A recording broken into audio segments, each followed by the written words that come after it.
So in the thumbnail, all those minus signs, all those dollar amounts, those are actual session results here in Lake Elsinore in about the first 3 weeks.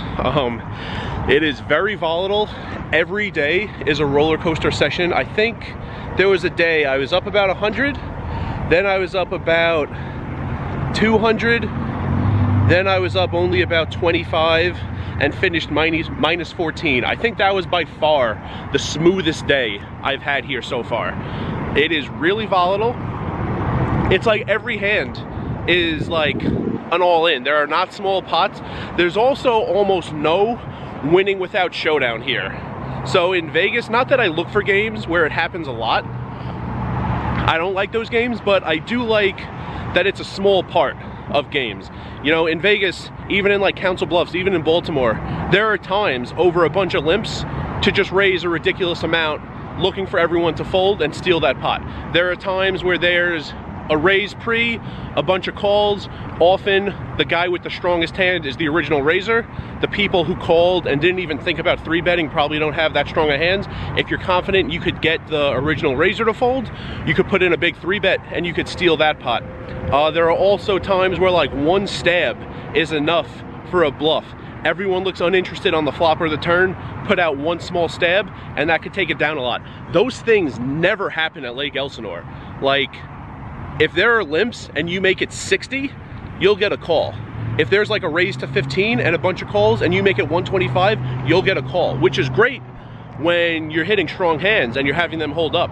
When you're either not getting dealt strong hands, or you are, but they're losing anyway to stronger hands, there's nothing at all to smooth your volatility, because there is just so little winning without showdown. I think through like my first 125 hours, there were like 2 hands where I had an idea to bluff, and I did, and they both went my way, but that's like a very small amount for 125 hands.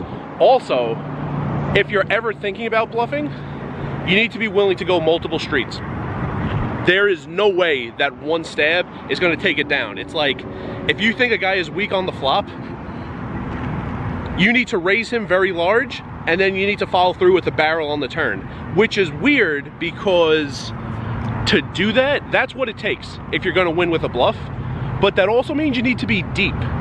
This is a weird game because it's a $3 big blind game, so it's $300 max buy-in, but the pre-flop sizing, like, it's like the sizing of a 5-10 game.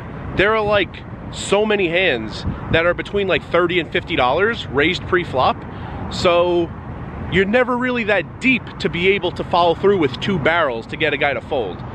There was a hand where I thought the flop completely missed his pre-flop range. And I thought, all right, I could raise here and then barrel the turn and he'll fold at that point.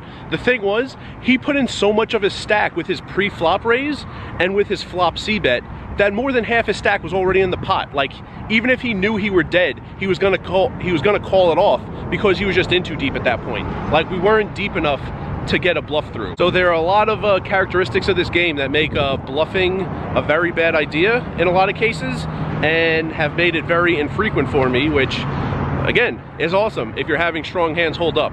If you're either not getting them dealt or you're like smashing the board and losing anyway, it could be really rocky. So tomorrow I'm actually going to go a little deeper into a few strategic differences, get a little more technical about the differences between here and Lake Elsinore and what I normally play in Vegas.